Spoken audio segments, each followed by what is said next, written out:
Hey everyone, welcome back. We're going to be doing a deep dive today on Communities of Practice by Etienne Wenger. I started reading this book and wow, it just really changes how you think about learning and how we connect with each other. Yeah, it's funny, we kind of just take that idea of community for granted, but Wenger really breaks down like how essential these communities are to how we learn and grow. Totally. So for those who haven't read it yet, what exactly is a community of practice, according to Wenger? Well, forget about like formal groups or memberships. It's more about a group of people who share a passion for something, whether it's their work, a hobby, a skill, and they learn together through actually doing that thing. Okay, so it's not just like sharing an interest.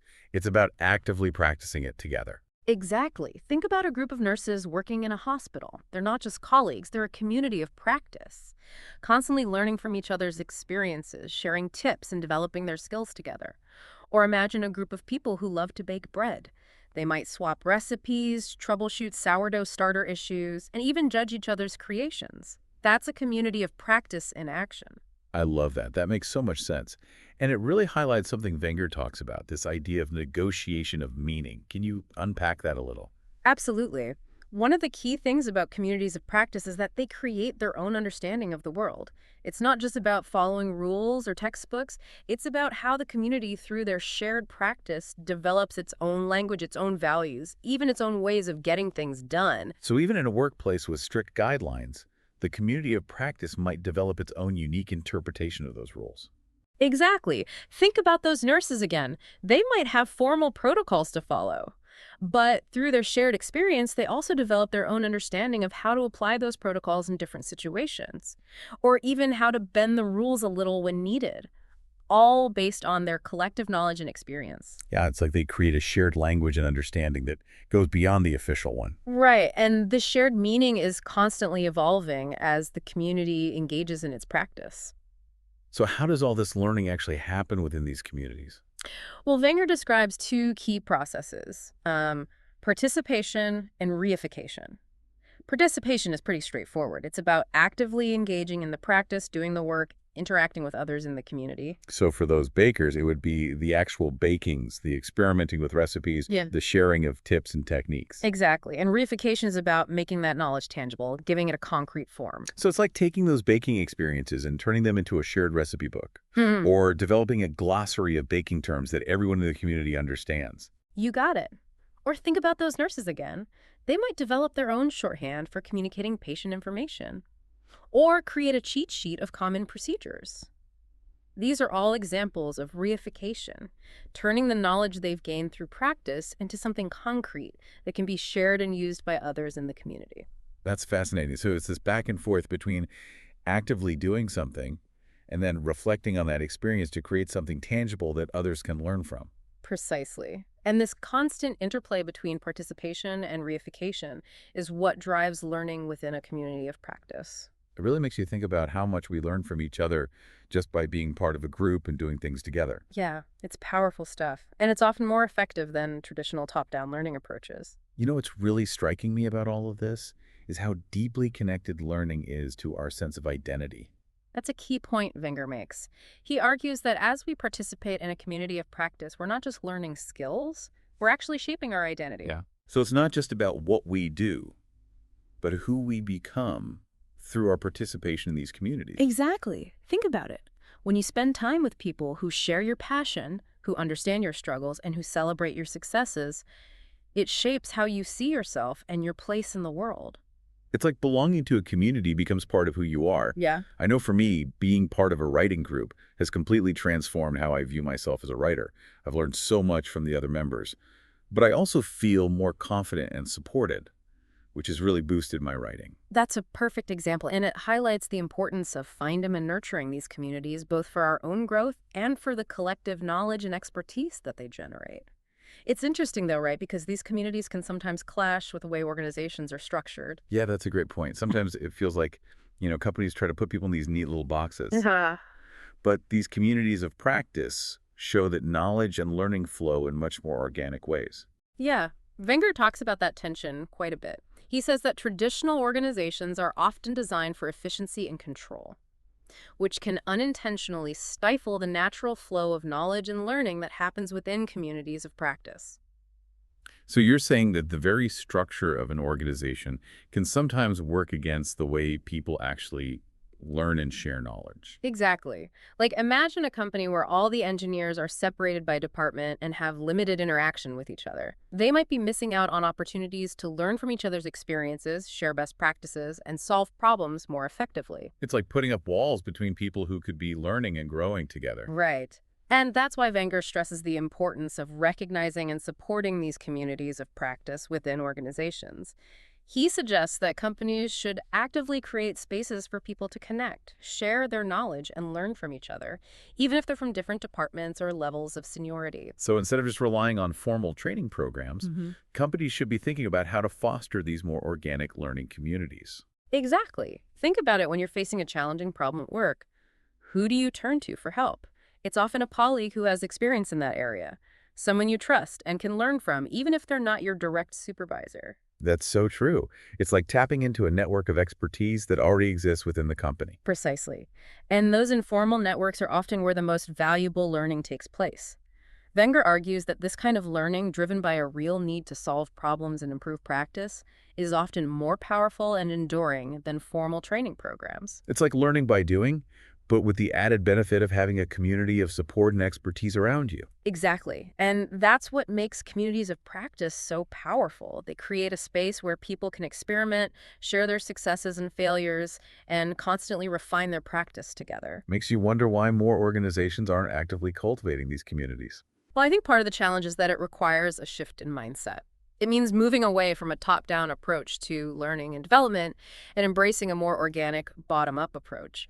It means recognizing that knowledge and expertise often reside in the collective experience of the community, not just in the heads of managers or experts. That's a big shift.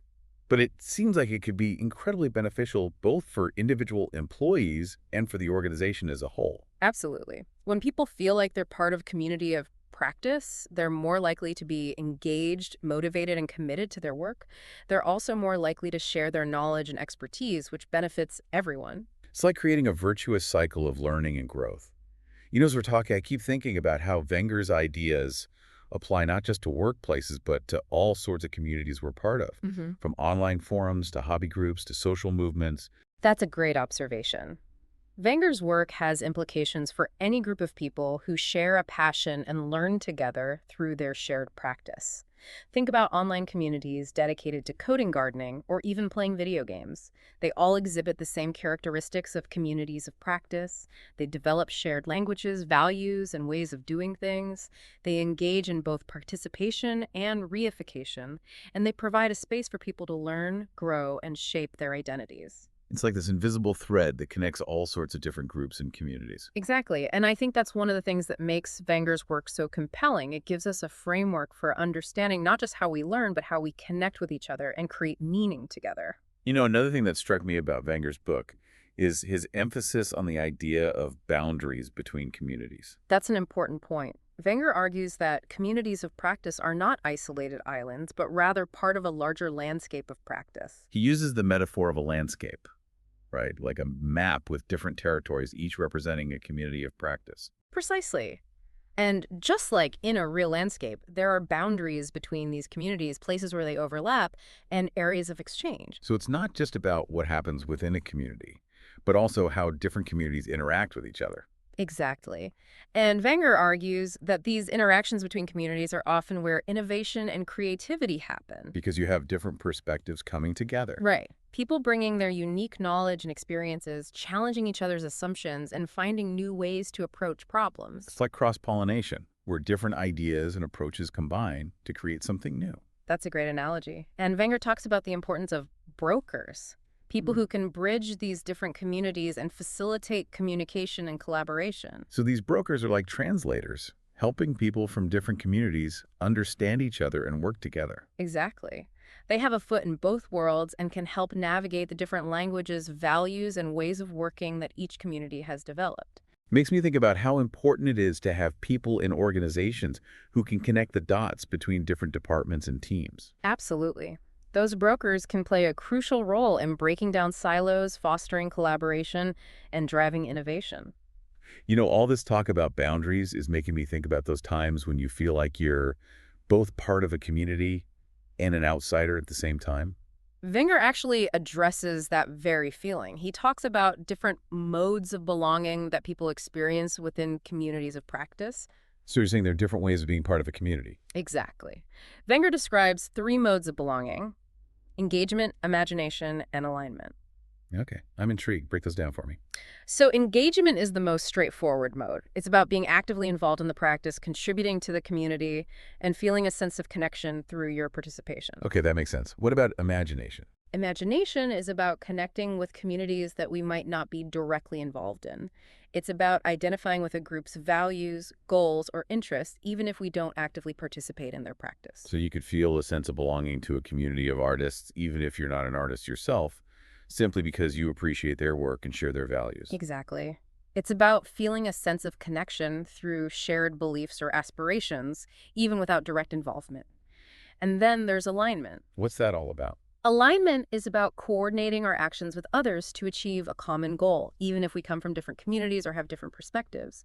It's about finding common ground and working together towards a shared purpose. So it's about how communities of practice can collaborate and contribute to a larger effort. Precisely. And this is where Wenger's work gets really interesting for organizations. He argues that understanding these different modes of belonging is crucial for creating a learning environment that fosters both innovation and a sense of purpose. It's like finding that sweet spot where individual passion and organizational goals align. Exactly. And that's a powerful combination. It's where people feel motivated, engaged, and empowered to make a real difference. This is all making me think about how often we try to force learning into neat little boxes. You know, training programs, certifications, online courses. But real learning is so much messier and more organic. Yeah, I think that's a key takeaway from Wenger's work.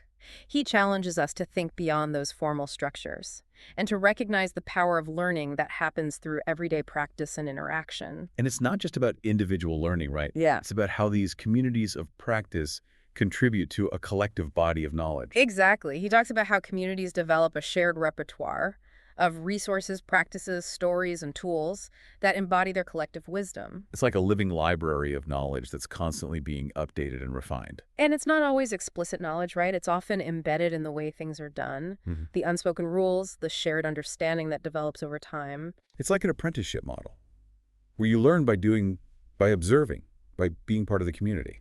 Yeah, and that's why it's so important to create spaces where this kind of learning can happen, where people feel safe to experiment, to ask questions, to share their mistakes and successes. So it's about fostering a culture of continuous learning and improvement, both at the individual and collective level. And that's a challenge for a lot of organizations, especially in today's fast-paced environment. But I think Wenger's work gives us a powerful framework for thinking about how to make it happen. He talks about the importance of leadership in supporting these communities, right? Yes. He argues that leaders need to create the conditions for these communities to flourish, to provide resources to remove barriers, and to recognize and value the contributions they make. So it's about shifting from a command and control mentality to a more facilitative and supportive approach. Yeah, and it's about recognizing that learning is not just a means to an end. It's an ongoing process that's essential for both individual and organizational growth. So what does this all mean for us? How can we take these ideas and apply them to our own lives and work? Well, I think the first step is awareness.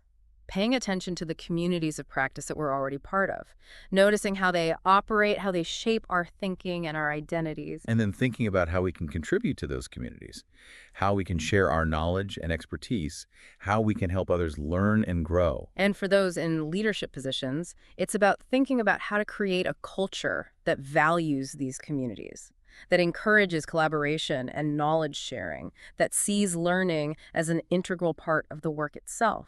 I love that. It's about creating a workplace where people feel connected, engaged, and empowered to learn and grow together. Exactly, and that's the beauty of Wenger's work. It gives us a language and a framework for understanding and harnessing the power of these communities of practice, not just for individual benefit, but for the good of the organization and society as a whole. Well, this has been fascinating. My mind is officially blown. This book has given me a whole new perspective on learning and community.